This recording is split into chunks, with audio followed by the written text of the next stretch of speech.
Colin. Yes, Jake, ano yan? Happy Valentine's Day. May sasabihin sana ako sa'yo eh. Go lang, ano ba yan?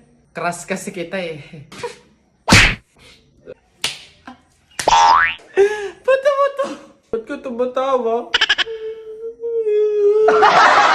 Babe! Ano yun? Ito na ang sasabihin ko na. Ano ba kasi yun?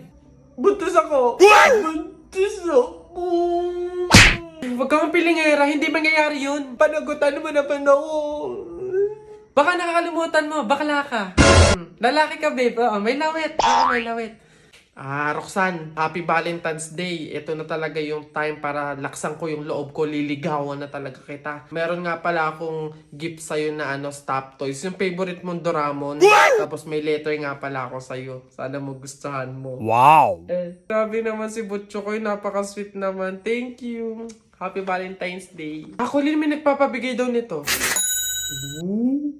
Sino nagpapabigay? Ayun no? Butchokoy, hindi pa pala ako ready sa mga love life na yan, sa mga relationship na yan. Sakit lang yun sa ulo eh. Siguro, take time na lang muna, ganon. Focus pa kasi ako sa career ko, tsaka sa pag-aaral, ganon. Pupuntahan pa ako eh. Sige ha. Anong laban natin dyan? May pasasakyan na, may pera pa. So, paano?